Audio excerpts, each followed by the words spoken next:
మాతనమా నమస్తేనండి. అందరూ బాగుండాలని లలితా పరమేశ్వరి అమ్మవారి ఆశీస్సులు మనందరిపైన ఉండాలని మనస్ఫూర్తిగా కోరుకుంటున్నాను. మన ఛానల్ని సబ్స్క్రైబ్ చేసుకొని సపోర్ట్ ఇచ్చిన వాళ్ళందరికీ కూడా పేరు పేరున ధన్యవాదాలు తెలుపుకుంటున్నాను. ఈ వీడియోను పూర్తిగా చూసి మీకు నచ్చింది అనిపిస్తే ఒక చిన్న లైక్ చేసి మన ఛానల్ని ఇంతవరకు సబ్స్క్రైబ్ చేసుకొని వాళ్ళు ఎవరైనా ఉంటే సబ్స్క్రైబ్ చేసుకొని సపోర్ట్ ఇవ్వండి ఫ్రెండ్స్. మీ అమూల్యమైన అభిప్రాయాలను నాకు కామెంట్ రూపంలో తెలియజేసినట్లయితే మరెన్నో పురాణ కథలను మరియు భక్తి కథలను కూడా మీ ముందుకు తీసుకురాగలనని ఆశిస్తున్నాను. ఈరోజు మన వీడియోలో హితోపాఖ్యానం గురించి తెలుసుకుందాము. పూర్వము అగస్త్య మహర్షి హయగ్రీవుని ఇలా ప్రశ్నిస్తూ ఉన్నాడు. హయగ్రీవ, కలియుగంలో భక్తులకు సర్వ సుఖాలు మోక్షము ఇవ్వటానికి బండాసురుని వధించడానికి పరాశక్తి లలితాదేవి రూపంలో అవతరిస్తుంది అని తెలిపావు. కనుక బండాసురుడు ఏ విధంగా జన్మించాడు, లలితాదేవి ఏ విధంగా ఆవిర్భవించింది, ఆమె బండాసురుని ఏ విధంగా సంహరించిందో సవివరంగా తెలుపవలసింది అని కోరుతాడు. అంతటా హయగ్రీవుడు ఇలా చెప్పడం ప్రారంభించాడు. దక్షిణి కుమార్తె అయినటువంటి సతీదేవికి శివుడితో వివాహం అయింది. కానీ క్రమేపీ శివుని పట్ల విముఖత పెంచుకున్నటువంటి దక్షుడు శివుని ప్రమేయం లేకుండానే ఒక యాగాన్ని చేయటానికి సంకల్పించాడు. అయితే కూతురైనటువంటి సతీదేవిని కూడా ఆహ్వానించాడు. అయితే తండ్రి అంతరింగము తెలియని సతీదేవి ఆయన తలపెట్టినటువంటి యాగం గురించి తెలుసుకుని ఆనందంతో ఉప్పొంగిపోతూ భర్త వెళ్ళవద్దు అని ఎంత వారిస్తున్నా కూడా లెక్క చేయక ఆ యాగానికి వెళుతుంది. కూతురి మమకారం కూడా పట్టించుకొని దక్షుడు ఏర్పరచుకున్నటువంటి ద్వేషభావంతో పదే పదే శివుని గురించి దుర్భాషలాడుతూ సతీదేవిని అవమానిస్తూ ఉన్నాడు. అలా ఆ అవమానాలను తట్టుకోలేని సతీదేవి తన యోగశక్తితో అగ్నిని ఆవహించి ప్రాణత్యాగం చేస్తుంది. ఇలా జరిగిన ఘోర సంఘటన గురించి విన్నటువంటి పరమేశ్వరుడు మహా ఉగ్రుడై జటాజూటం నుండి ఒక వెంట్రుకటని తీసి అందునుంచి వీరభద్రుడిని సృష్టించి దక్షిణ మీదకు పంపిస్తాడు. అప్పుడు వీరభద్రుడు దక్షిణి యాగస్థలిని సర్వనాశనం చేసి విష్ణు చక్రాన్ని కూడా మింగేసి దక్షిణి తల నరకబోతూ ఉంటాడు. దక్షిణి తల తెగ నరుకుతాడు. అది చూసినటువంటి దక్షిణి పత్నులు వీరభద్రుడి కాళ్ళ మీద పడి శరణు వేడుకోగా ఒక మేకతలను తెచ్చి దక్షిణి మొండానికి అతికించి అతనిని పునరుజ్జీవనం చేస్తాడు. అలా చేసిన ప్రాణము పోసుకున్నటువంటి దక్షుడు పశ్చాత్తాపంతో శివుడిని క్షమాపణ వేడుకుంటాడు. ఆ విధంగా ప్రాణత్యాగం చేసినటువంటి సతీదేవి పరాశక్తిని సంతానంగా పొందాలి అని ఘోర తపస్సు ఆచరిస్తూ ఉన్నటువంటి హిమవంతుడు మేనకలకు బిడ్డగా జన్మిస్తుంది. పర్వతరాజుకు కూతురైనటువంటి ఆమెకు పార్వతి అని నామకరణం చేసి అల్లారు ముద్దుగా పెంచుకుంటాడు హిమవంతుడు. నారదుడు హిమవంతుడి వద్దకు వస్తాడు.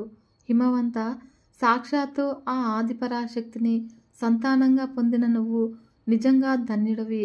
సతీదేవి తనను వదిలి వెళ్ళిపోయిన తర్వాత పరమేశ్వరుడు సన్యాసిగా మారి స్థాను ఆశ్రమంలో తపస్సు చేస్తూ ఉన్నాడు.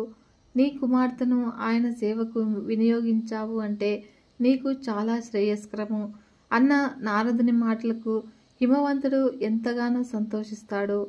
శివుడు తన కుమార్తెను వెంటబెట్టుకుని తపస్సు చేసుకుంటూ ఉన్నటువంటి స్థావరానికి వెళ్ళి ముందుగా నంది అనుమతి తీసుకుని శివుని వద్దకు వెళ్ళి పార్వతీదేవిని ఆయన సేవలకు వినియోగించటానికి అనుమతిని వేడుకుంటాడు.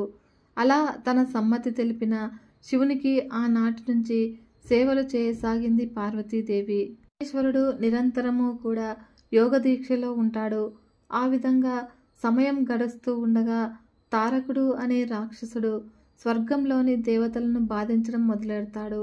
అతను పెట్టే హింసలు భరించలేని దేవతలు బ్రహ్మ వద్ద మొరపెట్టుకోగా ఆయన శివునికి పార్వతీదేవికి కలిగే పుత్రుడే ఆ అసురుడిని చంపగలుగుతాడు. కాబట్టి మీరంతా కలిసి శివపార్వతుల కళ్యాణం జరిగేలా ప్రయత్నించండి అంటాడు. అలా బ్రహ్మ తాను చేస్తున్నటువంటి సృష్టి అభివృద్ధి చెందకపోవటంతో శ్రీహరిని గూర్చి తపస్సు చేస్తాడు. ఆయన తపస్సుకు మెచ్చుకుని ప్రత్యక్షమైనటువంటి లక్ష్మీనారాయణులు బ్రహ్మ మనస్సులోని కోరిక తెలుసుకుంటారు. విధంగా లక్ష్మీ శ్రీహరుల చూపు నుండి మన్మధుడు జన్మిస్తాడు. అతనికి పుష్పబాణాలు, చెరుకు విల్లు ఆయుధాలుగా అలాగా ప్రసాదిస్తారు. ఇంద్రుడు మన్మధుని పిలిపిస్తాడు. మాటలతో మన్మధుడి గొప్పతనాన్ని ఎంతగానో ప్రశంసలతో ముంచెత్తి, మన్మథ, శ్రీహరి ప్రసాదం వలన నీవు ఆయుధాలు పొందావు. మేమందరము కూడా తారకుని వలన ఎన్నో బాధలు పడుతూ ఉన్నాము. అతనికి పరమేశ్వరుడి కుమారుడి చేతిలో తప్ప మరణం లేదు. కనుక తపస్సులో మునిగి ఉన్నటువంటి పరమేశ్వరుడిని పార్వతి సేవించుకుంటున్నది. నీవే వారిద్దరి మధ్య కూడా అనురాగం కలిగి వివాహానికి దారితీసేలాగా శక్తి కలవాడివి అని మన్మధుని ప్రేరేపిస్తాడు. శివునిలోని వైరాగ్యం అంతరించి వివాహానికి సన్నద్ధుడిని చేయమని ఆదేశిస్తాడు. ఇంద్రుని పొగడ్తలతో ఉబ్బితబ్బిబ్బైనటువంటి మన్మధుడు భార్య సతీదేవి ఎంత వారిస్తున్నా కూడా వినకుండా శివుడు తపస్సు చేసుకుంటూ ఉన్నటువంటి స్థాను ఆశ్రమానికి చేరుకుంటాడు. అక్కడ ఒక అందమైనటువంటి వసంత ఋతువు వంటి వాతావరణాన్ని సృష్టిస్తాడు. అందమైనటువంటి ఆ వాతావరణం చూసిన శివుని ప్రమదగణాల మనస్సు చెదిరిపోతుంది. అది చూసిన నంది ప్రమదగణాలని మందలించి తిరిగి వారి మార్గానికి వారిని పంపిస్తాడు. అయితే అదే సమయానికి మన్మధుడు యోగముద్రలో ఉన్నటువంటి శివుడి ముందరికి వచ్చేస్తాడు. అదే సమయానికి పార్వతీదేవి శివుడికి సేవలందించటానికి అక్కడికి వస్తుంది. శివునికి నమస్కారం చేసి లేవబోతూ ఉన్నటువంటి పార్వతీ వస్త్రము కొద్దిగా పక్కకు తొలుగుతుంది. అయితే అదే సమయంలో మన్మధుడు శివుని మీదకు బాణం సంధిస్తాడు. దానితో శివుని మనస్సు చెదురుతుంది. కానీ వెంటనే ఆ మార్పుకు కారణం ఏమిటి అని చుట్టుపక్కలంతా కూడా పరికించి చూస్తాడు. పొదల మాటను దాగి ఉన్నటువంటి మన్మధుడు కనిపించగానే శివుడు మూడవ కన్ను తెరుచుకుని ఆ అగ్నిజ్వాలలకు మన్మధుడు భస్మమైపోతాడు. అది చూసినటువంటి పార్వతీదేవి భయంతో కళ్ళు మూసుకొని కొద్దిసేపటి తర్వాత తెరిచి చూసేటప్పటికి శివుడు అక్కడి నుంచి మాయమైపోతాడు. హిమవంతుడు వచ్చి కూతురుని ఓదార్చి తనతో తీసుకుని వెళ్ళిపోతాడు.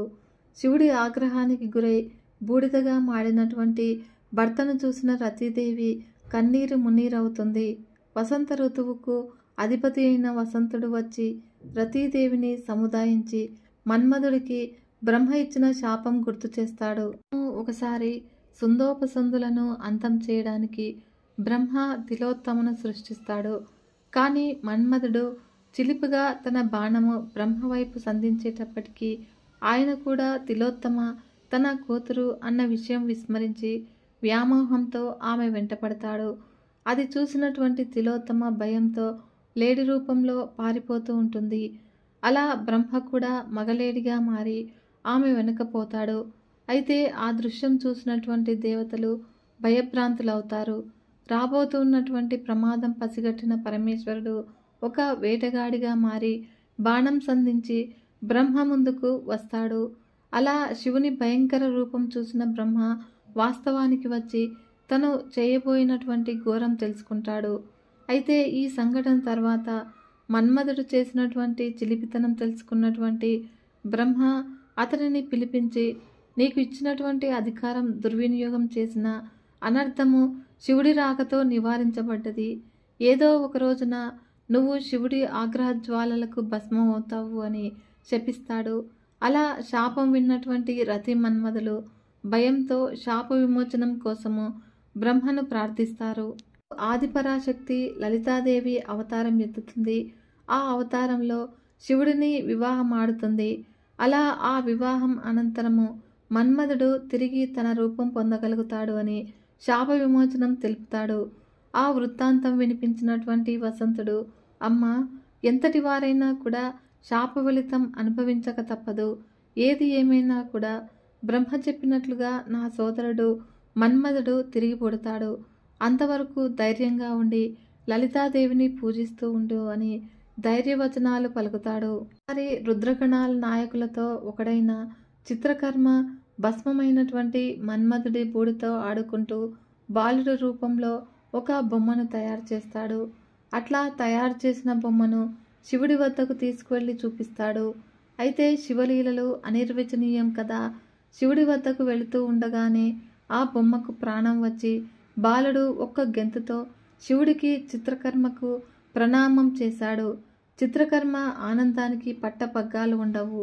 అలా ఆ బాలుడికి శతరుద్రీయ మంత్రము ఉపదేశించి తపస్సు చేసుకోమని ఆదేశిస్తాడు.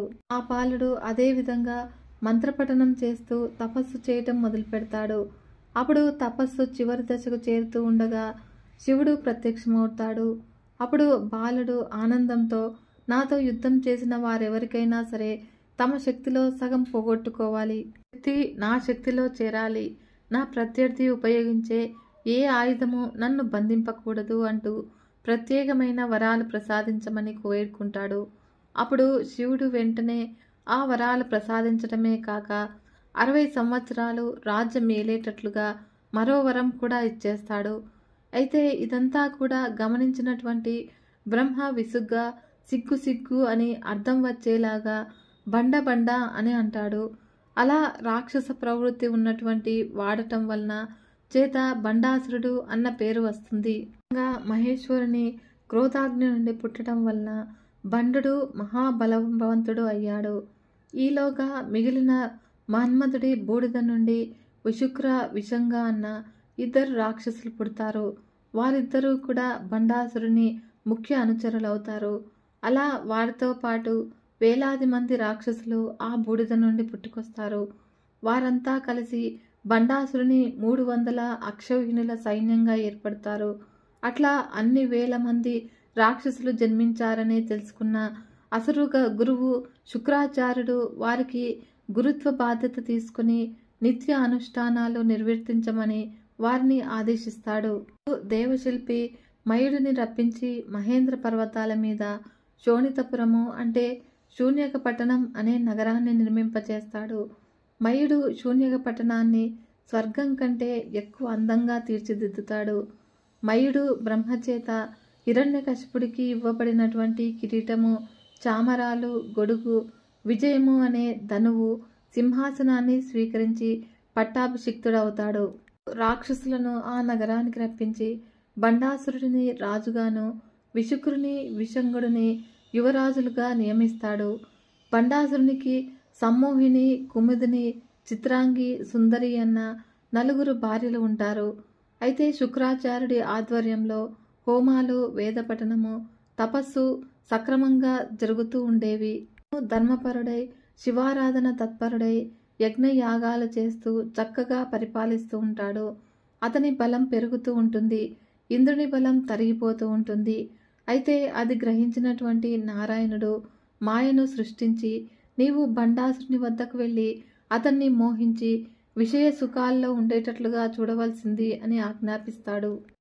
విష్ణువు ఆనతి మీద మాయా బండాసురుని మోహంలో ముంచెత్తి విషయ సుఖాల్లో పడేసి యజ్ఞాలు, శివారాధన మరిచిపోయేలాగా చేస్తుంది. అప్పుడు అదను చూసుకుని నారదుడు ఇంద్రుని వద్దకు వెళ్ళి, ఇంద్ర, బండాసురుడు మాయామోహితుడై ఉన్నాడు. దేవి పరాశక్తిని ఆరాధిస్తే శ్రేయస్సు కలుగుతుంది అని చెప్తాడు. అలా నారదుని సూచన మేరకు హిమాలయ పర్వతానికి వెళ్ళిన ఇంద్రుడు దేవతలందరితో కలిసి పరాశక్తిని పూజిస్తాడు. శుక్రుడు బండాసురుని కలుసుకుని, రాజా, శ్రీహరి మీ జాతిని నిర్మూలించటానికి ప్రయత్నం చేస్తూనే ఉన్నాడు. మిమ్మల్ని బలహీనులను చేయటానికి మాయామోహితులను చేశాడు. ఆ ప్రభావం వల్ల రాక్షసుల శక్తి బలహీనమైంది. ఇంద్రుడు మిమ్మల్ని జయించటానికి తపస్సు మొదలుపెట్టాడు. అందుచేత నీవు వెంటనే ఇంద్రుని మీదకు దండెత్తవలసింది అని అంటాడు. అలా శుక్రుడి ఆజ్ఞను అనుసరించి బండాసురుడు ఇంద్రునిపైకి యుద్ధానికి వెళ్తాడు. కానీ వారు ప్రవేశించకుండా పరాశక్తి కోటను నిర్మిస్తుంది. బండాసురుడు పగలగొట్టిన కోటగోడ తిరిగి రావటంతో బండాసురుడు విచారంతో నగరం వైపు మరలిపోతాడు. తర్వాత బండాసురుడు తమ్ముళ్లతో, మంత్రులతో సభ ఏర్పాటు చేసి ఈ విధంగా చెప్తాడు. దేవతలు మనకు శత్రువులు. మన్మధుడు బతికి ఉన్నంత వరకు ఏ సమస్య లేకుండా అన్ని సుఖ సౌఖ్యాలు అనుభవించారు. అదృష్టం కొద్దీ మనమంతా కూడా మన్మధుడి బూడిదలో నుంచి జన్మించాము. ఇప్పుడు దేవతలందరూ కలిసి మన్మధుడు తిరిగి జన్మించాలని ప్రయత్నిస్తూ ఉన్నారు. కనుక ఆ ప్రయత్నాలు మనము అడ్డుకోవాలి. మనం ఈ రూపాల్లో వెళితే దేవతలను గెలవలేము. కాబట్టి వాయు రూపంలో వారి శరీరాల్లో ప్రవేశించాలి. అట్లా వారి శరీరాలను మన అధీనంలోనికి తెచ్చుకొని కృషింపచేస్తే వారిని అంతం చేయటము అంత కష్టమేమీ కాదు. కనుక ముల్లోకాల్లోని జీవుల శరీరాల్లోకి మనము వాయు రూపంలో చేరుదాము అనగానే బండాసురుని మాటలు విన్నటువంటి అసుర సైన్యము ఆనందంతో చిందులు తొక్కుతుంది. క్షణం కూడా ఆలస్యం చేయకుండా అక్షౌహిణుల సైన్యంతో కూడా బండాసురుడు వాయు రూపంలోనికి మారి దేవలోకపు దేవతల మనస్సుల్లో ప్రవేశించి వారి మానసిక శక్తిని హరించి మొహాలను వికారంగా చేసేస్తాడు. అలా వికృతాకారాలతో ఉన్నటువంటి దేవీ దేవతలకు ఒకరి మీద ఒకరికి ప్రేమ క్షీణించిపోతుంది. అలా వారందరూ కూడా నిర్వీర్యులుగా అయిపోతారు. ఏ పని చేయటానికి అశక్తులైపోతారు. చివరలు వృక్షాలు జంతువులు కూడా అదే గతి పడుతుంది. అనుచరులతో కూడి విశుక్రుడు భూలోకంలో మానవులకు కూడా అదే గతి పట్టిస్తాడు. మనుషులు చిరునవ్వు కూడా మర్చిపోతారు. అలా సంతోషాలన్నీ కూడా హరించుకుపోయి ఒకరి మీద ఒకరు గౌరవం కోల్పోయి ఇతరులకు అండగా ఉండాలన్న భావన కోల్పోతారు. నిత్య కార్యక్రమాల్లో కూడా ఆసక్తి నశించి నిర్వికారులై శిలలులాగానే ప్రవర్తించడం మొదలు పెడతారు. రసాతలంలో విషంగుడు విజృంభిస్తాడు. నాగలోకంలో ఏ కారణము లేకుండా విచారంలో మునిగి ఒకరినొకరు ద్వేషించుకుంటూ రసహీనులైపోతారు. అట్లా ముల్లోకాలన్నీ కూడా అల్లకల్లోలం అయిపోతాయి. స్వర్గలోకంలో బ్రహ్మతో సహా అందరు దేవతలు కూడా జరుగుతూ ఉన్నటువంటి పరిణామాలకు ఆందోళన చెంది శ్రీహరి వద్దకు వెళ్తారు. అంతటా శ్రీహరి ఆ సమయంలో కళ్ళు మూసుకొని సుషుప్తావస్థలో ఉన్నట్లు కనిపిస్తాడు. దేవతలందరూ కూడా స్తోత్రపాఠాలు చేసి కొంత తడవుకు ఆయన కళ్ళు తెరుస్తాడు. ఏమిటిది, మీరందరూ కూడా శక్తులు నశించినట్లు ఎండిపోయి కనిపిస్తూ ఉన్నారు అని ఆశ్చర్యంగా ప్రశ్నిస్తారు. మీరందరూ కూడా ఆ బండాసురుని మాయకు బలైపోయారా? నాకు కూడా లక్ష్మీదేవి మీద ఆసక్తి తగ్గుతున్నది. నేను బ్రహ్మరుద్రులు కారణపురుషులము. మేము కూడా బండాసురుని దుష్కృత్యాల నుండి తప్పించుకోలేకపోతున్నాము. కాబట్టి మనల్నందరినీ కూడా కాపాడగలిగిన శక్తి కలవారు ఒక్కరే. ఆయన మహాశంభు. పరాశక్తి ఆయననికి వెన్నంటే ఉంటుంది. కాబట్టి ఆయనకు రూపం లేదు. దేవుని మీద ఆధారపడడు. అన్నింటికీ అతీతుడు. కనుక ఆయనను ఈ బండాసురుని మాయ ఏమీ చేయలేదు. కాబట్టి అందరము కలిసి ఆయనను శరణు వేడుదాము అని శ్రీహరి దేవతలను వెంటబెట్టుకుని బయలుదేరతాడు. వారంతా కలిసి బ్రహ్మాండం ఆవతలి అంచుకు చేరుకుంటారు. అక్కడ పెద్ద గోడ అడ్డుగా కనిపిస్తుంది. దేవతలు దేవలోకంలో ఉన్నటువంటి ఏనుగులన్నింటినీ కూడా రప్పించి గోడ బద్దలు కొట్టడానికి ప్రయత్నం చేశారు. గోడలో చిన్న చీలిక ఏర్పడుతుంది. అందులో నుండి లోపలికి వెళ్ళిన వారికి నిరాలంబము, నిరజ్ఞానము, పంచభూత రహితమైనటువంటి చిన్మయ ఆకాశం కనిపిస్తుంది. అలా ఆ ఆకాశంలో నిలబడి దేవతలందరూ కూడా చిదాకాశ రూపంలో ఉన్నటువంటి మహాశంభుని స్తోత్రం చేస్తారు. అప్పుడు మబ్బు వంటి నల్లని రూపంతో ఒక చేతిలో శూలము, ఒక చేతిలో కపాలము, త్రినేత్రుడు అయినటువంటి మహాశంభుడు దర్శనమిస్తాడు. చేతులలో అక్షరమాల పుస్తకంతో చంద్రుని వలె వెలిగిపోతూ ఆ పరాశక్తి ఆయన పక్కనే ఉంటుంది. మీరందరూ కూడా వచ్చిన కారణం నాకు తెలుసు. మహాప్రళయం నుండి మిమ్మల్ని ఒడ్డెక్కించడము నా బాధ్యత. సాధారణ ప్రళయము అయితే విష్ణువు మనల్ని కాపాడగలడు. కానీ ఇప్పుడు వచ్చింది బండాసురుని వలన సంభవించిన కామ ప్రళయము. అందు నుండి కాపాడగలిగింది లలితా పరమేశ్వరి మాత్రమే. కాబట్టి లలితా పరమేశ్వరిని కేవలము పరాశక్తే సృష్టించగలదు. కాబట్టి అందరూ కూడా ఆమెను శరణు వేడండి అంటాడు మహాశంభుడు. మాటలు విన్నటువంటి దేవతలకు ఏమి చేయాలో అర్థం కాదు. పరాశక్తిని ఏ విధంగా ప్రసన్నురాల్ని చేసుకోవాలో తెలుపమని మహాశంభుడిని వేడుకుంటారు. అంతటా ఆయన పరాశక్తిని ప్రసన్నురాల్ని చేసుకునే యజ్ఞ యాగాదులు, విధి విధానము, ఆ తర్వాత జరగబోయే పరిణామాలు కూడా వివరించి దేవతలు చేయబోయే యాగానికి హోతగా ఉండటానికి అంగీకరిస్తాడు. మహాశంభునాథుడు వాయు రూపంలో ప్రపంచంలోనికి ప్రవేశిస్తాడు. క్రియాశక్తిగా మారినటువంటి పరాశక్తి సహాయంతో వాయుశక్తిని అంతటినీ కూడా ఉపయోగించి జలసముద్రం పూర్తిగా ఎండిపోయేలాగా ఊదుతాడు. అప్పుడు నిర్జలమైనటువంటి సముద్రంలో ఏర్పడ్డ గుంటలో తన 3వ నేత్రంతో చిదగ్నిని ప్రజ్వలింపచేస్తాడు. అట్లా వెలుగుతున్నటువంటి అగ్ని పాతాళం నుండి బ్రహ్మలోకం వరకు వ్యాపించి ఉంటుంది. హోమగుండము నక్షత్రాలతో అలంకరిస్తాడు. ఆ తర్వాత వేదాలలో చెప్పబడినట్లుగా యాగం మొదలెడతాడు.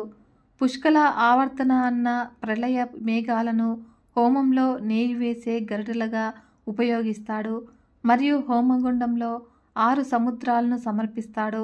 యాగ సమాప్తికి సమయంలో అలంకరించుకున్నటువంటి దేవతలు ఆ గరిటెలలో కూర్చుని తమను తాము హోమాగ్నికి సమర్పించుకుంటారు. అంతటితో యాగం ముగిసిపోతుంది. తాను వచ్చిన కార్యము నిర్విఘ్నంగా పూర్తి చేసిన శంభునాథుడు వాయురూపం వదిలేసి స్వరూపంలోనికి మారిపోతాడు.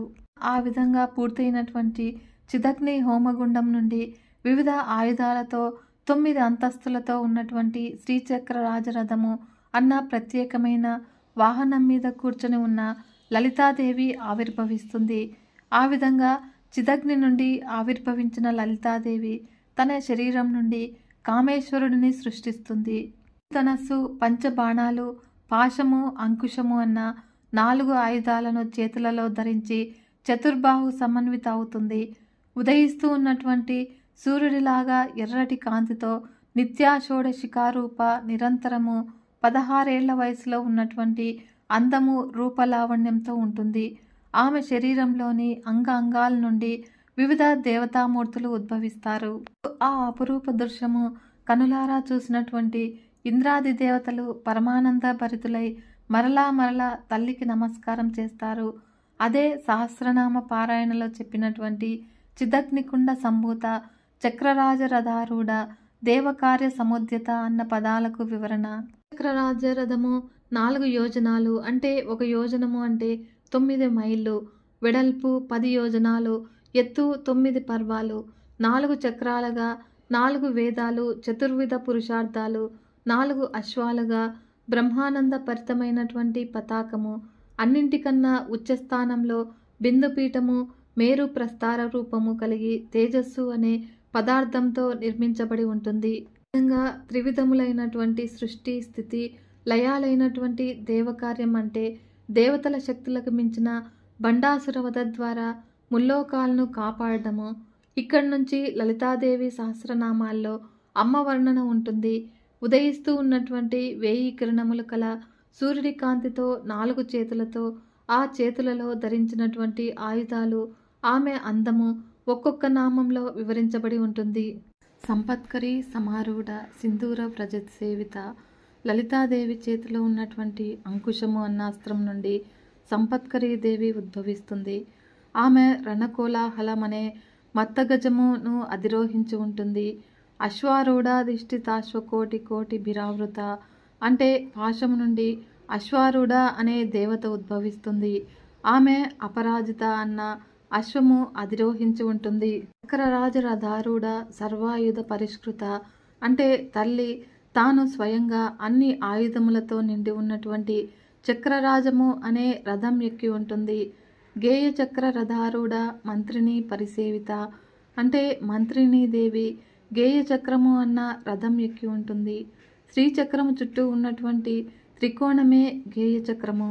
చక్ర రథారూఢ దండనాద పురస్కృత అంటే వారాహములచే లాగబడుతూ ఉన్నటువంటి రథం మీద చేతిలో దండము దాల్చి దండనాదాదేవి ఉంటుంది. ఆ తర్వాత లలితాదేవి కోపంతో చేసినటువంటి హూంకారం నుండి 6 కోట్ల మంది యోగినులు, మరో 6 కోట్ల మంది భైరవులు పుట్టుకొస్తారు. అనంతమైన శక్తిసేన ఉద్భవిస్తుంది. వివాహితులు ఈ సింహాసనంపై ఆసీనులు కావటానికి అనర్హులు. మహాపురుష లక్షణాలు కలవారినే కూర్చుండబెట్టాలి. ఈమె ఉత్తమ స్త్రీ, శృంగార దేవతలాగా ప్రకాశిస్తూ ఉన్నది. ఈమెను వివాహమాడటానికి పరమేశ్వరుడు తప్ప మరొకరు అర్హులు కారు అని బ్రహ్మ ఆలోచిస్తూ ఉన్న సమయంలో పరమేశ్వరుడు తన రూపం మార్చి జగన్మోహనాకారంలో బ్రహ్మ ఎదుట నిలబడతాడు. అప్పుడు బ్రహ్మ ఆనందంతో మహేశ్వరుడికి కామేశ్వరుడు అనే పేరు పెడతాడు. అప్పుడు పరాశక్తికి తగిన వరుడు కామేశ్వరుడే అని తలచిన దేవతలు దేవి వద్దకు వెళ్ళి స్తుతిస్తారు.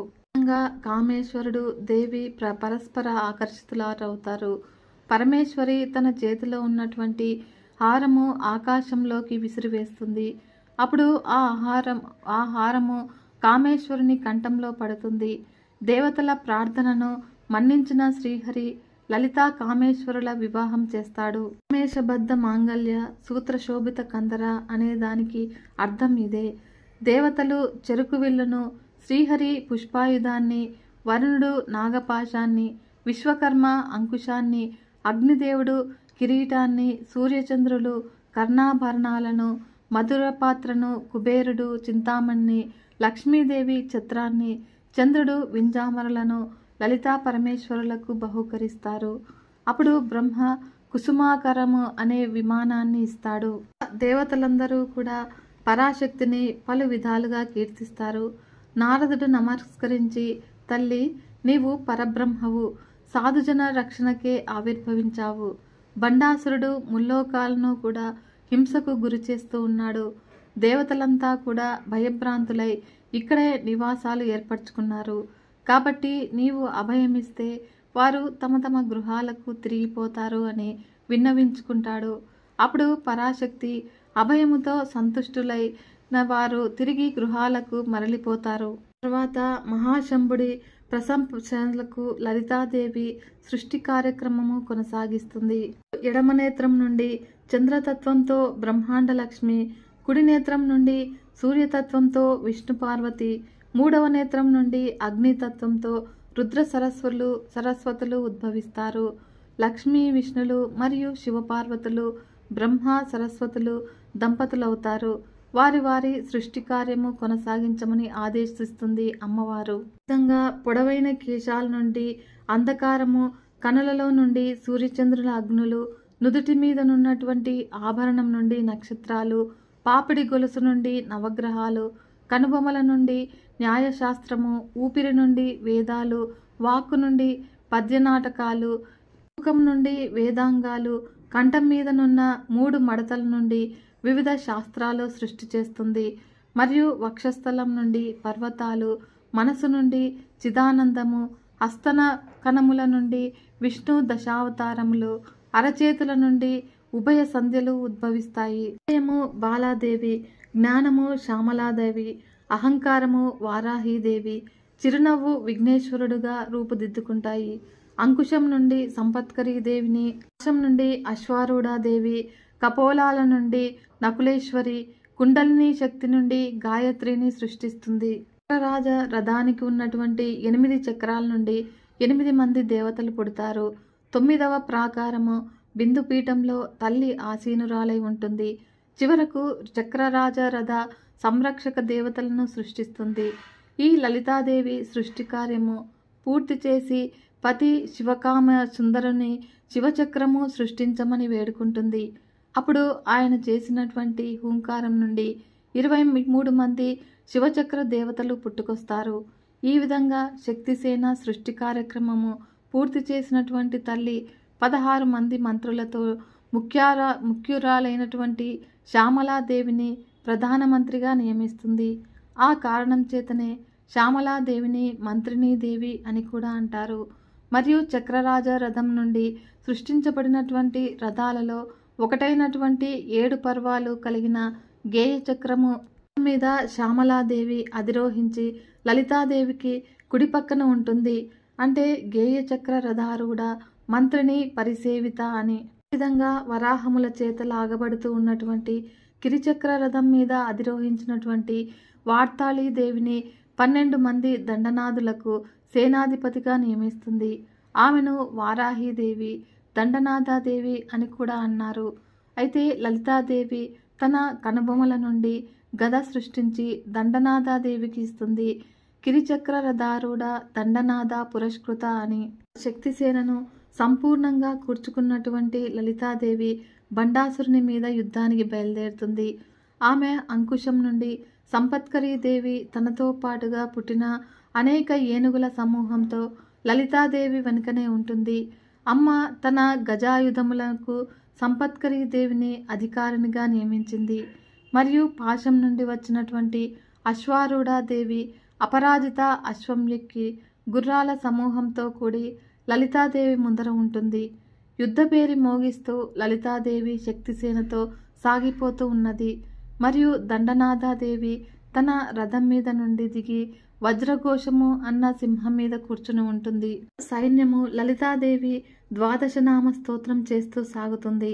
గేయచక్ర రథం మీద ఉన్నటువంటి మంత్రిని దేవిని ఆమె అనుచరులు షోడశనామ కీర్తన చేస్తూ సాగుతారు.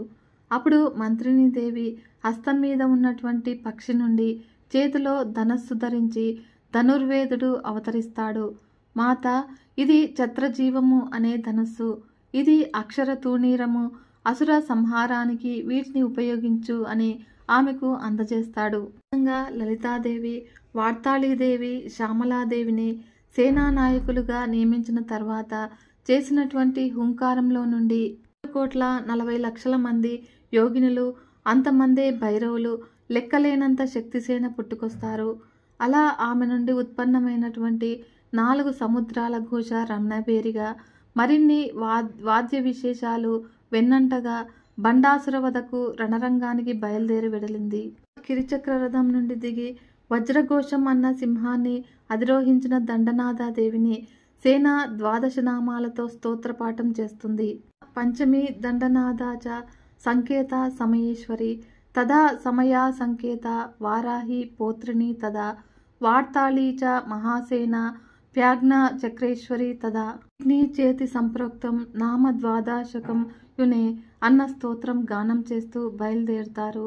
గేయచక్ర రథంలో బయలుదేరినటువంటి మంత్రిని దేవి యుద్ధకవాతు వాయిద్యాలు మోగిస్తుంది.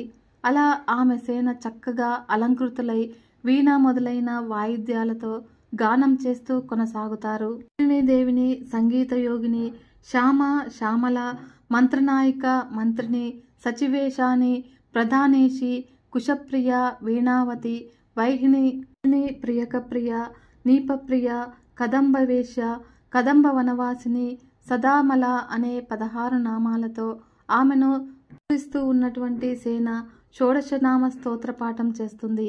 ఈ స్తోత్రమును పఠించిన వారు ముల్లోకాలు కూడా జయించగలరు. అలా ఆమె చేతిలో ఉన్నటువంటి చిలుక పిల్ల నుండి ధనుర్వేదము ఆవిష్కరించబడింది. 4 చేతులు, 3 తలలు, 3 కన్నులు కల వీరుడు ఆమెకు నమస్కరించి, తల్లి, బండాసురునితో యుద్ధానికి బయలుదేరుతున్నావు. చిత్రజీవమనే ఈ ధనస్సు స్వీకరించు, అక్షయ బాణంలాగా ప్రకాశిస్తుంది అని చెప్పి ధనుస్సును 2 అమ్ముల పొదలను కూడా శ్యామలాదేవికి ఇస్తాడు. అప్పుడు ఆమెకు యంత్రిని, తంత్రిని అనేవారు చెలికత్తెలుగా ఉంటారు. వారు చిలుకను, వీణను ధరించి ఆమె వెంట బయలుదేరుతారు. స్తోత్ర పాఠాలు, గానాలతో సైన్యం అనుసరిస్తూ ఉండగా 4 చేతులలో చెరుకుగడ, బాణాలు, శూలము, అంకుశము ధరించినటువంటి లలితాదేవి కథన రంగంలోనికి బయలుదేరుతుంది.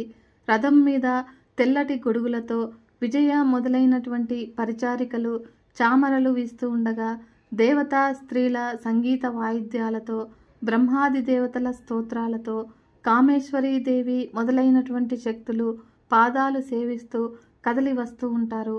ఇక్కడ తల్లిని 25 అంటే 25 నామాలతో కీర్తిస్తారు. ఈ నామాలు పఠించిన వారికి అష్టైశ్వర్యాలు కలుగుతాయని హయగ్రీవుడు చెప్తాడు. ఈ విధంగా లలితాదేవి శక్తిసేనతో బండాసురుని వధించాలి అన్న ఉత్సాహంతో బయలుదేరుతుంది. చక్రరాజ రథేంద్రి అయినటువంటి లలితాదేవి కథన రంగానికి బయలుదేరింది. రథము 9 అంతస్తులు కలిగి ఉంటుంది. అది 9 అంతస్తుల రథము. వాటినే నవావరణాలు అంటారు. వాటిలో 4 శివ ఆవరణాలు, 5 శక్తి ఆవరణాలు ఉంటాయి. వాటిని చక్రాలు అని కూడా అంటారు. సర్వానందమయ చక్రము, త్రికోణ సర్వసిద్ధిప్రద, అష్టకోణ సర్వరోగహర, అంతర్దశార సర్వరక్షక, బహిర్దశకర సౌభాగ్యదాయక, అష్టదళ సర్వ సంక్షోభన, షోడశదశ దళ అంటే సర్వాశాప పరిపూరిక, త్రయము అంటే త్రిలోక మోహన, శ్రీచక్ర ప్రథమ ఆవరణ అయినటువంటి భూపురత్రయ త్రిలోక మోహన చక్రంలో అధిదేవతగా త్రిపురాదేవి, యోగిని దేవతగా ప్రకట యోగినితో సహా అణిమాది సిద్ధులు, బ్రాహ్మి మొదలగునే అష్టమాతృకలు, సర్వ సంక్షోభిణి మొదలైన దశముద్రా శక్తులు ఉంటారు. రెండవదైన షోడశ దళ సర్వాశ పరిపూరక చక్రంలో విశేషి అధిదేవతగా, గుప్తయోగిని యోగిని దేవతగా, కామాకర్షిణి మొదలగు షోడశ ఆకర్షణ దేవతలు ఉంటారు. మూడవదైన అష్టదళ సర్వ సంక్షోభణ చక్రము అధిదేవత త్రిపుర సుందరి, యోగిని దేవత గుప్తతర యోగినితో కూడి అనంగ కుసుమ మొదలకుని అష్టదేవతలు ఉంటారు.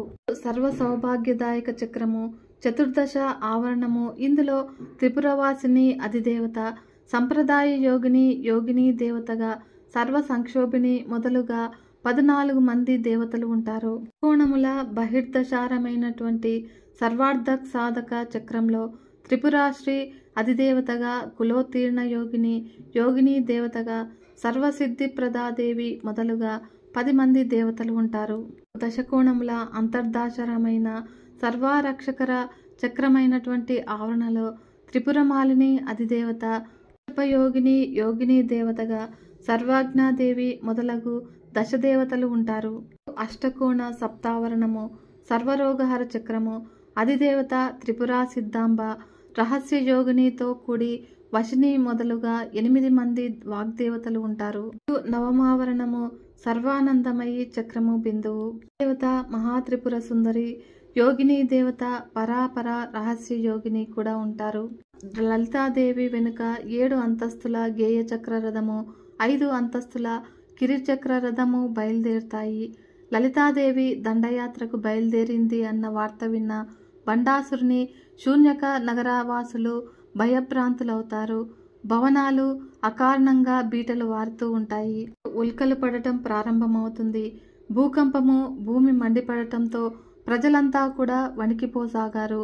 చారుల ద్వారా ఈ సమాచారము విన్నటువంటి బండాసురుడు భయపడక తమ్ములు విశుక్రుడు విశంగుడిని పిలిపిస్తాడు. అప్పుడు సామంతరాజులంతా కూడా సభాస్థలికి చేరుకుంటారు. లలితాదేవి యుద్ధ సంరంభంలో ఉన్నటువంటి సమయంలో బండాసురుడి నగరమైనటువంటి శూన్యక పట్టణంలో అనేక అపశకునాలు గోచరిస్తాయి.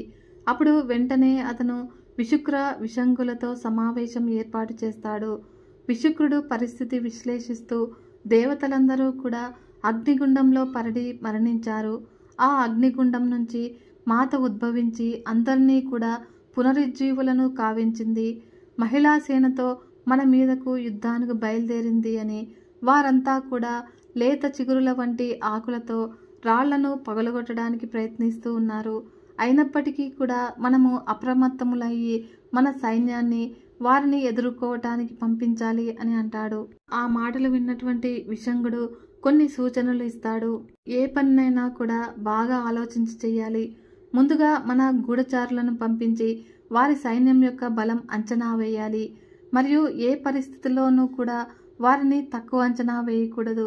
గతంలో హిరణ్యకశిపుడు ఒక జంతువు చేతిలో మరణించాడు.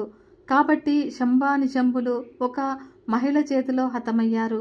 కాబట్టి వారి గురించి మరింత సమాచారం సంపాదించాలి.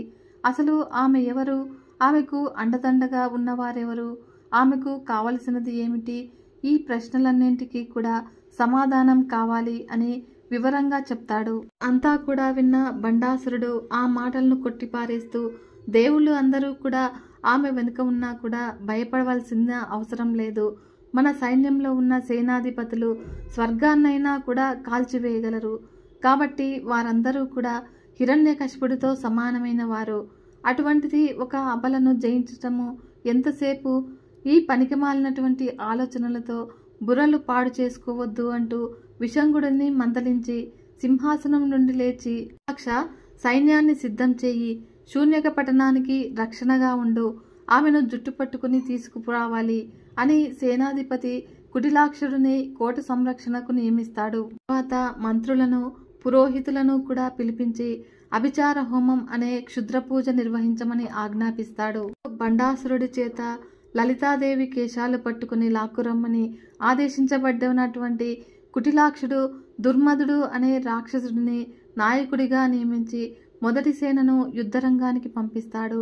శూన్యక పట్టణము రక్షణ కోసము 4 దిక్కులలో 4గురిని 10 అక్షౌహిణుల సైన్యంతో నియమిస్తాడు.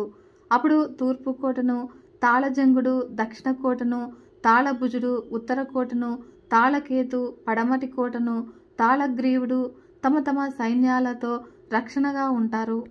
శక్తిసేనను ఎదుర్కోవటానికి వచ్చినటువంటి దుర్మదుడి సైన్యాన్ని లలితాదేవి శూలం నుండి ఆవిర్భవించినటువంటి సంపత్కరీదేవి తన ఏనుగుల సమూహంతో ఎదిరిస్తుంది. తను పంపించినటువంటి సైన్యము పరారవటం చూసిన దుర్మదుడు స్వయంగా ఉత్క్ర అంటే ఒంటె వాహనుడై యుద్ధరంగం ప్రవేశం చేస్తాడు. ఈ విధంగా రణకోలాహలం అన్న ఏనుగును అధిరోహించినటువంటి సంపత్కరీదేవి అతన్ని ఎదుర్కొంటుంది. అప్పుడు జరిగినటువంటి భీకర పోరాటంలో సంపత్కరీదేవి కిరీటంలోని ఒక వజ్రపురాయిని దుర్మదుడు పగలగొట్టగలుగుతాడు. దాంతో ఇంకా ఆగ్రహించినటువంటి దేవి దుర్మదుడిని గుండెల్లో బాణాలు నాటి చంపుతుంది. అలా దుర్మదుడి మరణంతో భయపడినటువంటి అతని సైన్యము వెనుదిరిగి పారిపోతుంది. ఈ విషయమంతా కూడా తెలుసుకున్నటువంటి బండాసురుడు కోపోద్రిక్తుడైనటువంటి స్వయంగా ఖడ్గం తీసుకుని రణరంగానికి బయలుదేరుతాడు. అది చూసినటువంటి అతని వద్దకు వచ్చి కుటిలాక్షునితో దేవతలు కానీ యక్షులు కానీ దుర్మదుణ్ణి జయించలేకపోయారు. అటువంటి వీరుడు ఒక అబల చేతిలో మరణించాడు. ఆమెను వధించడానికి కురండకుని వెంటనే పంపించవలసింది అని ఆజ్ఞాపిస్తాడు. అప్పుడు కురండకుని పిలిపించిన కుటిలాక్షుడు, నీవు మాయాయుద్ధంలో ఆరితేరిన వాడవు కనుక వెంటనే సైన్యం తీసుకుని వెళ్ళి శత్రువుని వధించరా అని ఆజ్ఞాపించగానే కురండకుడు 20 అక్షౌహిణుల సైన్యాన్ని తీసుకుని యుద్ధరంగానికి బయలుదేరుతాడు. సంపత్కరీదేవి సైన్యంలోని చండి, చెలి, ఇతనితో నేను యుద్ధం చేస్తాను, నీవు చంపలేవని కాదు, కానీ ఈ దుష్టుడు నా చేతుల్లో మరణించాలి అని వేడుకోవటంతో సంపత్కరీదేవి తన సైన్యాన్ని పక్కకు తప్పిస్తుంది. అప్పుడు చండి కురండకుని పై బాణాల జడివాన కురిపిస్తుంది. ఆమె గుర్రపు సక్కిలింపునకు కురండకుని సైన్యము మూర్ఛపోతుంది. అప్పుడు చండీ చేతిలోని పాశాయుధం నుండి కోట్లాది సర్పాలు వెలువడి సైన్యాన్ని బంధించి వేస్తాయి. కురండకుని బాణ ప్రయోగంతో చండీ యొక్క వింటినారి తెగిపోవటంతో ఆమె కోపంతో అంకుశాన్ని విసిరివేస్తుంది.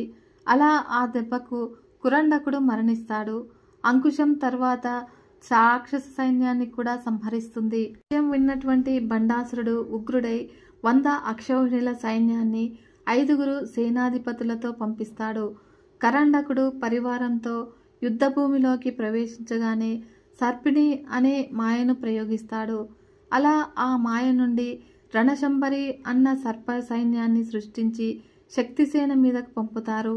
అప్పుడు దానవులు ఇంతకు ముందు కూడా ఇటువంటి మాయా యుద్ధంతో ఎందరో దేవతలను హతమార్చారు. కోటానుకోట్ల సర్పాలు శక్తిసేనను హింసించడం మొదలు పెడతారు. అప్పుడు ఆ సర్పాలు మరణించి కూడా మళ్ళీ మళ్ళీ పుడుతూ ఉంటాయి. కరేంద్రి 100 గాడిదలను పూంచిన రథం మీద చక్రంతో వజ్రదంతుడు ఒంటెక్కి బల్లెంతో అదే పేరు గల మరొక సేనాధిపతి 2 గద్దల రథం ఎక్కి బాణాలతో శక్తి సైన్యాన్ని సంహరించడం మొదలు పెడతారు. అయితే నకులీదేవి గరుడ వాహనారూఢురాలై రణరంగంలోనికి ప్రవేశిస్తుంది. ఆవిడ నోటి నుంచి 32 కోట్ల ముంగీసలు ఉద్భవించి పుట్టిన పాములను పుట్టినట్లే మింగేయటం మొదలు పెడతాయి. అలా నాగదేవత రణశంబరిని నకులీదేవి గరుడాస్త్రము ప్రయోగించి చంపేస్తుంది. చూసినటువంటి మిగిలిన 5 సేనాధిపతులు ఒక్కసారిగా నకులీదేవి మీదకు విరుచుకుపడతారు. వెనుక నుండి నకులీదేవి ముంగీసా సైన్యము కూడా వారి మీదకు దాడి చేస్తుంది. ఆ విధంగా గగన మార్గం నుండి నకులీదేవి గరుడారూఢురాలై చేసినటువంటి యుద్ధంలో 5 సేనాధిపతుల తలలు నరికి హతమారుస్తుంది. సేనాధిపతుల మరణానంతరము 2 సోదరులను చర్చలకు పిలిపించి బండాసురుడు నా సేన పేరు చెప్పగానే పారిపోయే దేవతలతో ఇంతటి తెగింపు వచ్చింది అంటే నాకు సిగ్గుగా ఉంది. ఇప్పుడు మనము మూలాల్ని ఛేదించాలి. గుర్రాలు, ఏనుగులు ముందు నడుస్తూ ఉండగా ఆమె సైన్యానికి అంతటికీ కూడా వెనకగా ఉన్నదని చారుల ద్వారా తెలుస్తుంది. అందుచేత ఆమె మీదకు వెనుక నుండి విషంగుడు దాడి చేయవలసి ఉంటుంది అని నిర్ణయం తీసుకోవటం జరుగుతుంది. లలితాదేవి వద్ద సైన్యం తక్కువగా ఉండటం వల్ల, వెనుక భాగం వద్ద రక్షణ లేకపోవటం వల్ల ఆ విధంగా దాడి చేయటము లాభదాయకంగా ఉంటుంది అన్న నమ్మకంతో విశంగుడు 15 అక్షౌహిణుల సైన్యంతో శక్తిసేన మీద దాడికి ఉపక్రమిస్తాడు. అప్పుడు మొదటి రోజు యుద్ధానంతరము సాయం సమయంలో విశంగుడు కొద్దిపాటి సైన్యంతో నిశ్శబ్దంగా శక్తిసేన వెనుక భాగానికి చేరుకుంటాడు. ఆ పాటికి శక్తిసేన పడమటి దిక్కు వైపు సాగిపోతూ ఉన్నది. విశంగసేన ఉత్తర దిక్కుగా కదిలి తూర్పు వైపుకు తిరిగారు. అయితే దగ్గరలోనే శ్రీచక్ర రాజరథము కనిపిస్తూ ఉన్నది. లలితాదేవి చుట్టుపక్కల చాలా తక్కువ సైన్యం ఉన్నట్లు తెలుస్తుంది. అప్పుడు లలితాదేవి తన పరిసరాల్లో ఉన్నటువంటి సైన్యాన్ని గమనిస్తూ ఉన్న అవకాశం చూసుకుని విశంగుడు హఠాత్తుగా రథం వెనుక వైపు నుండి విపారటము ఆయుధంతో దాడి చేస్తాడు. అక్కడే ఉన్న అనిమాదేవితో సహా ఇతర దేవతలు ఒక్క క్షణం అవాక్కయి మరుక్షణమే తేరుకొని తిరుగుదాడికి సిద్ధమయ్యారు. సరిగ్గా అదే సమయంలో కుటిలాక్షుడు 10 అక్షౌహిణుల సైన్యంతో ముందు నుండి దాడి చేయమని ఉపక్రమిస్తాడు. రెండు పక్కల నుండి కూడా జరుగుతూ ఉన్నటువంటి దాడిని చూసిన లలితాదేవికి ఆగ్రహం కలుగుతుంది. ఈలోగా విశంగుడు సంధించినటువంటి బాణం తగిలి లలితాదేవి చేతిలోని వింజామర విరిగి కింద పడుతుంది. అది చూసినటువంటి కామేశ్వరీదేవి మొదలైనటువంటి దేవతలు కోపించిన వారై మాతను సమీపించి వాసిని జ్వాలామాలిని అన్న నిత్య దేవతలకు స్వయం ప్రకాశ శక్తి కలదని, వారే కనుక తమ ప్రకాశం ప్రదర్శిస్తే అంధకారంలో ఉన్నటువంటి రాక్షసులు వెలుగులోకి వస్తారని విన్నవించుకుంటారు. అప్పుడు లలితాదేవి అనుమతితో వహ్నివాసిని జ్వాలామాలిని అగ్నిగుండాల వలె ప్రకాశించసాగారు. అప్పుడు చీకటి మాటినట్టు దాక్కొని ఉన్నటువంటి యుద్ధం చేస్తూ ఉన్నటువంటి రాక్షసులందరూ కూడా ఆ ప్రకాశ ఫలితంగా వెలుగులోకి వస్తారు. అప్పుడు లలితాదేవి యొక్క షోడశ నిత్యాదేవతలు వారిని హతమార్చి వేస్తారు. మిగిలిన సేనాధిపతులందరూ కూడా మరణించడంతో విశంగుడు శరీరమంతా కూడా గాయాలతో రణరంగం నుండి పారిపోతాడు. విశంగుడు రణరంగం నుండి వెన్నుతిరగడం చూసిన కుటిలాక్షుడు కూడా పారిపోతాడు. నిత్య దేవతల పరాక్రమం చూసినటువంటి లలితాదేవి ఆనందంతో పొంగిపోతుంది. ఆ పరాక్రమాతోప నిరీక్షణ సముత్సుక అని అంటారు. అనుకోకుండా రాత్రి సమయంలో జరిగినటువంటి దాడిని చూసిన మంత్రినీదేవి దండనాథాదేవి దుఃఖితులవుతారు. పటిష్టమైనటువంటి రక్షణ ఏర్పాటు చేసిన అసురుల దాడి నుండి తట్టుకోలేక విఫలమైపోయిందని బాధపడతారు. ఇరువురు కలిసి లలితాదేవి వద్దకు వెళ్లి జరిగిన సంఘటనకు తమ బాధ వ్యక్తపరిచి కోట రక్షణకై మరింత పటిష్టమైన ఏర్పాట్లు చేస్తారు. లలితాదేవి జ్వాలామాలిని దేవిని, ఓ వత్స, నీవు అగ్నిస్వరూపవు, జ్వాలామాలలే నీ ఆకారము కనుక సైన్యం చుట్టూత 100 యోజనాల వెడల్పు 30 యోజనాల పొడవు ఉన్నటువంటి ఒక అగ్ని ప్రాకారము నిర్మాణం చెయ్యి అన్న ఆజ్ఞతో జ్వాలామాలిని అగ్ని ప్రాకారం నిర్మిస్తుంది. 1 యోజనము అనగా సుమారు 8 మైళ్ళు. ఆ విధంగా దేవీ సైన్యము రాకపోకలకు వీలుగా శూన్యపురానికి అభిముఖంగా గోడకు దక్షిణ కొన వద్ద 1 యోజనం భాగము వాకిలి ఏర్పాటు చేస్తుంది. దండనాథాదేవి కూటమిలో ఒకరైనటువంటి స్తంభినీదేవి 20 అక్షౌహిణి సేనతో వాకిలి వద్ద కావలి ఉంటుంది. శత్రువుల కోట ఆక్రమణకు విఘ్నకారిణి అయినందువలన ఆమెను విఘ్నదేవి అని కూడా అంటారు. ఇలా ఏర్పాట్లన్నీ కూడా పూర్తయ్యేసరికి సాయం సమయం అవుతుంది.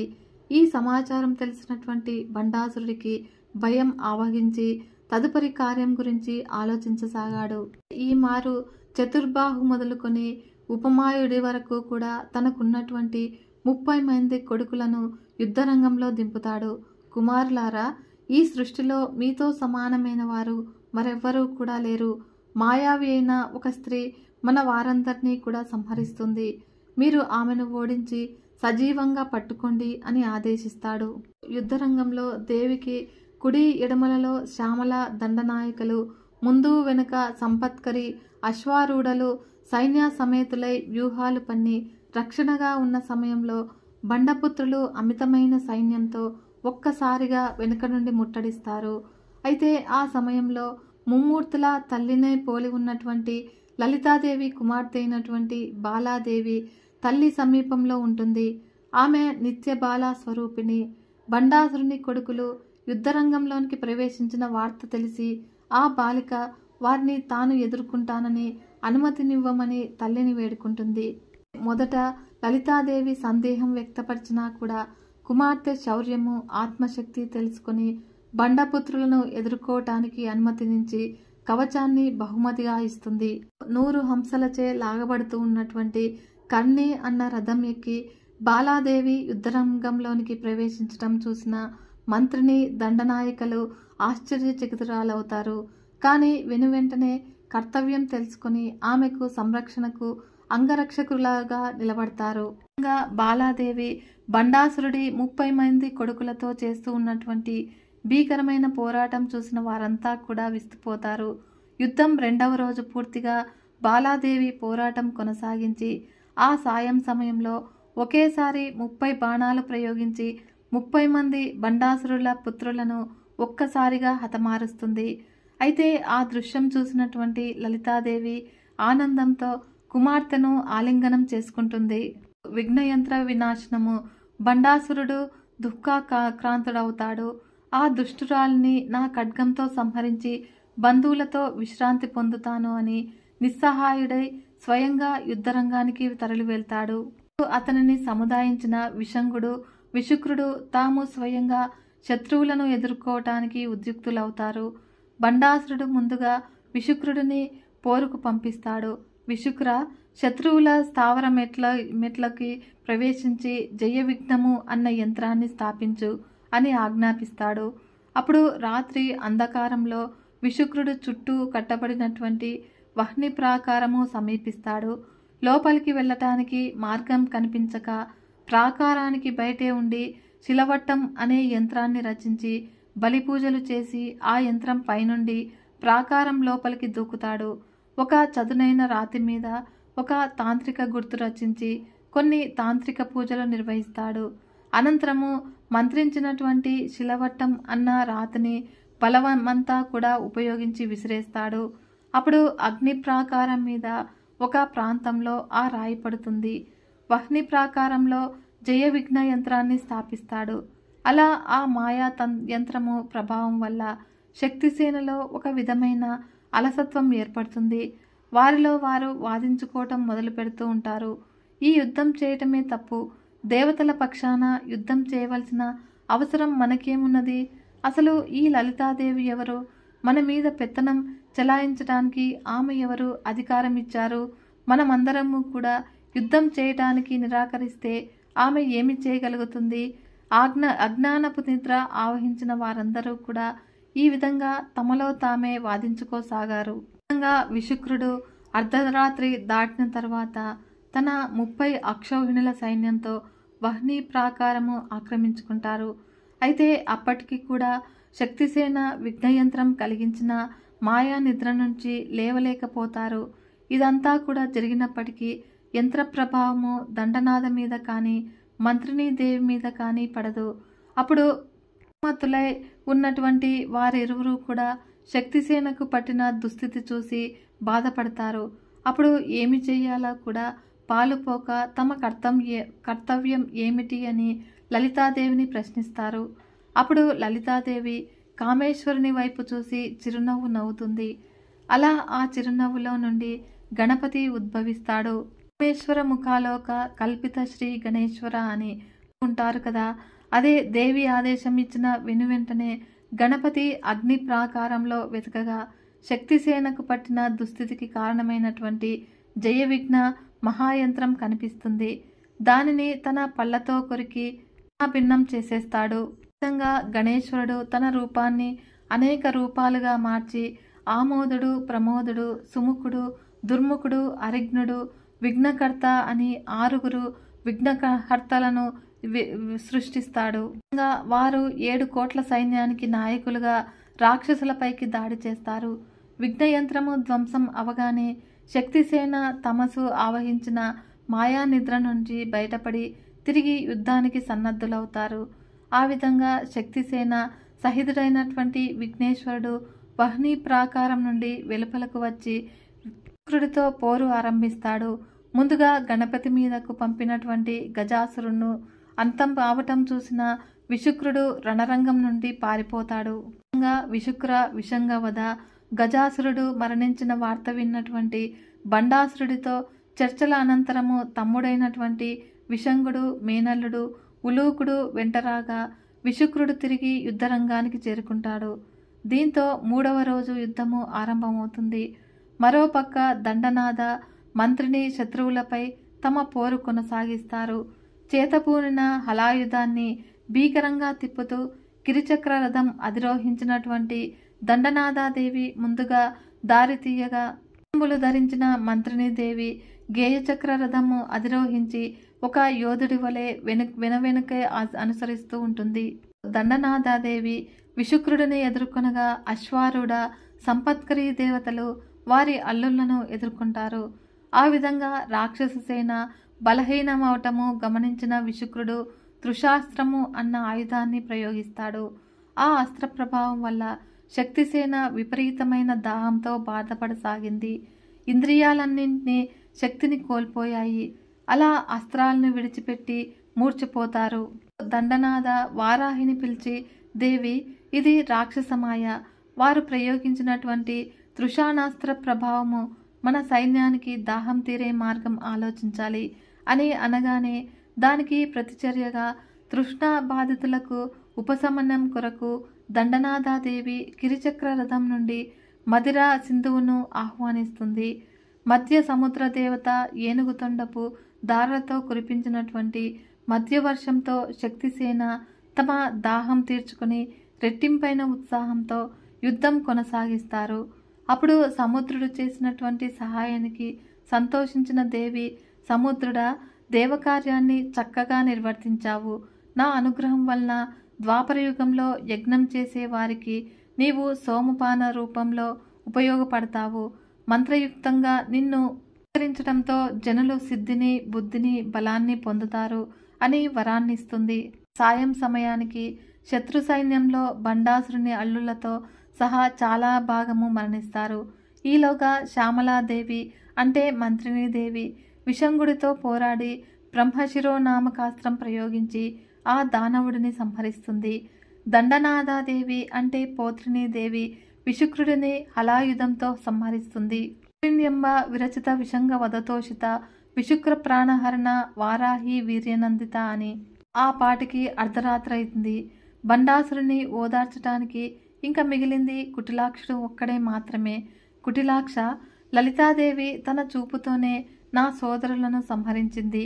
ఆమె కంఠం నుండి రక్తం ప్రవహించేలాగా చేసి నా సోదరులకు శాంతి కలిగేలా చేస్తాను అని ఆవేశంతో కుటిలాక్షుడి సమేతంగా బండాసురుడు యుద్ధరంగంలోనికి ప్రవేశిస్తాడు. అలా అతని వెనుక 2185 అక్షౌహిణుల సైన్యము, 40 మంది సేనాధిపతులు ఉంటారు. అతను రథము అధిరోహిస్తాడు. అతను ఘాతకము అంటే నరకంలో హింస అన్న కత్తి చేపూనుతాడు. రణరంగంలో ప్రవేశించిన బండాసురుడు వజ్రఘోషతో సమానమైనటువంటి మేఘదానం చేస్తాడు. ఆ ధ్వని విన్న లలితాదేవి స్వయంగా శ్రీచక్ర రథంలో యుద్ధరంగానికి బయలుదేరుతుంది. ఆమె వెనుక గేయచక్ర రథంలో మంత్రిని దేవి, గిరిచక్ర రథంలో పోత్రిని దేవి అనుసరిస్తూ ఉంటారు. ఆ వెనుక కోట్లాది శక్తి దేవతలు అనుసరిస్తారు. అలా ఆ దేవతలు శస్త్రాలు అంటే మంత్రపూరితమైన ఆయుధాలు, ప్రత్యస్త్రాలు, శత్రువులు ప్రయోగిస్తున్న ఆయుధాలను ఎదుర్కొనే ఆయుధాలు ప్రయోగించటంలో ఒకరికన్నా ఒకరు ఏమాత్రమూ తీసిపోరు. బండాసురుడు ప్రయోగించిన మంత్ర తంత్ర ఆయుధాలలో అంధత్వమిస్త్రము అన్న అస్త్రము, లలితాదేవి గాయత్రి అస్త్రము, అస్త్రమును మృత్యుంజయాస్త్రంతో, అస్త్ర స్మృతిని ధారణ అస్త్రంతో ఎదుర్కొంటుంది.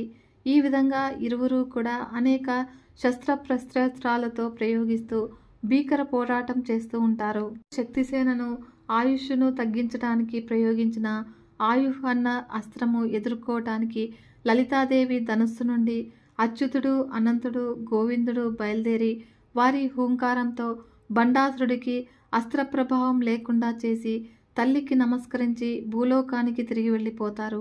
మహాసురాస్త్రం నుండి పుట్టుకొచ్చినటువంటి మధుకైటపులను, మహిషాసురుడిని, రక్తబీజుడిని, మరి ఇతర అసురులను పునరుజ్జీవితులను చేస్తాడు. అప్పుడు లలితాదేవి పెద్దగా వికటాట్టహాసం చేస్తుంది. అట్టహాసం నుండి చండీ సప్తశతిలోని ఇతర దేవతలతో సహా దుర్గాదేవి ఆవిర్భవిస్తుంది. ఆమెకు పరమేశ్వరుడు శూలాన్ని, విష్ణువు చక్రాన్ని, అగ్ని శక్తిని, వాయువు ధనుస్సును, కుబేరుడు పానపాత్రను, యముడు కాలదండాన్ని, పాశాన్ని ఇస్తారు. ఆమె సింహాను అధిరోహించి అసురాది రాక్షసులను సంహరిస్తుంది. ఆ తర్వాత బండాసురుడు సోమకుడిని మరికొంతమంది రాక్షసులను పుట్టిస్తాడు. అప్పుడు లలితాదేవి తన వేళ్లగోళ్ల నుండి విష్ణువు యొక్క 10 రూపాలను ఆవిర్భవింపచేస్తుంది. అంగుళి నఖోత్పన్న నారాయణ దశాకృతి అని నారాయణుడి దశావతారాలు ఆయా రూపాల్లో వధించినటువంటి రాక్షసులందరినీ కూడా బండాసురుడు సృష్టించడం ఆరంభిస్తాడు.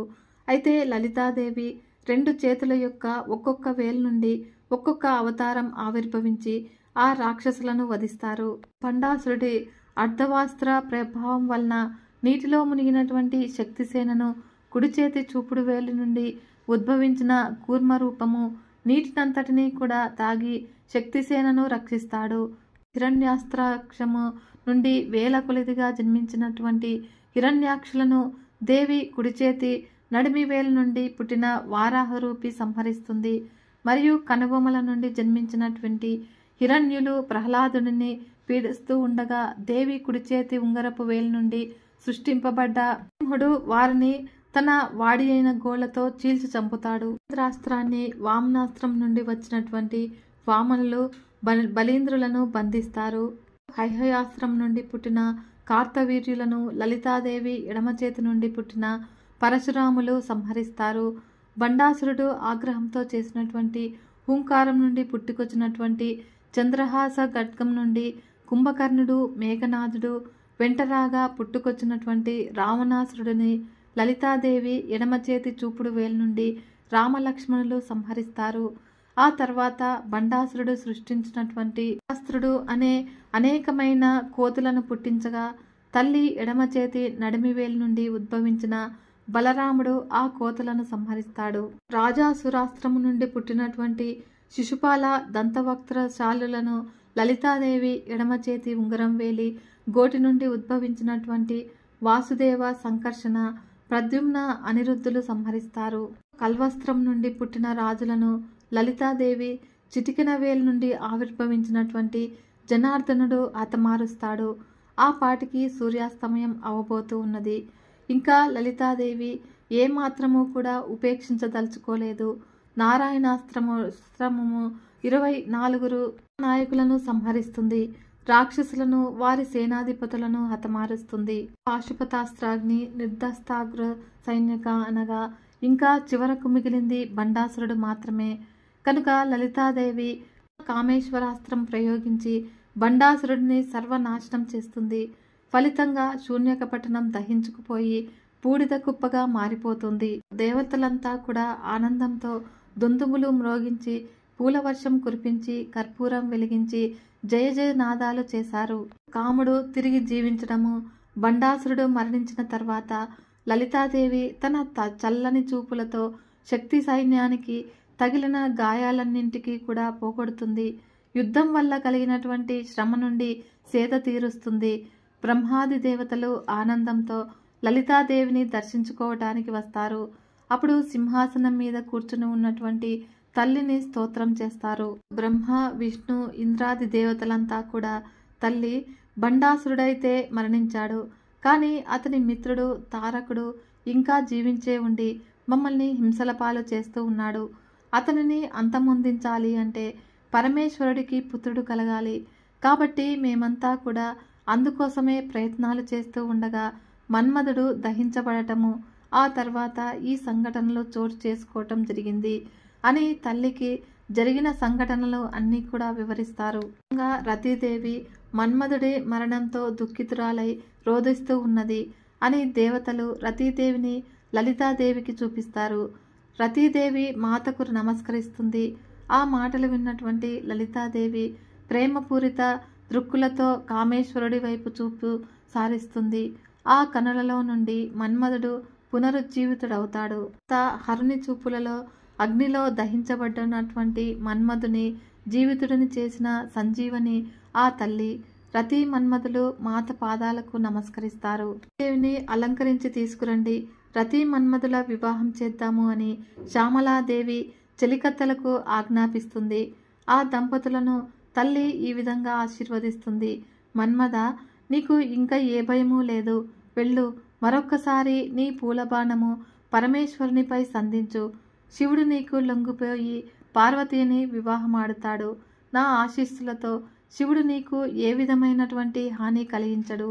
ఈ క్షణం నుండి నీవు ప్రతి ఒక్కరి శరీరంలోనికి ప్రవేశించి రాగమోహాలను ఉత్పన్నం కలగజేయి నా భక్తులను కాపాడు అని తల్లి ఆశీర్వాదాలు పొందిన మన్మధుడు సతీ సమేతంగా తన మిత్రులైన వసంతుడు మొదలైన వారిని వెంటబెట్టుకుని శివుడు తపస్సు చేస్తూ ఉన్నటువంటి స్థాన్వాశ్రమానికి వెళ్ళి తన ప్రభావం చూపిస్తాడు.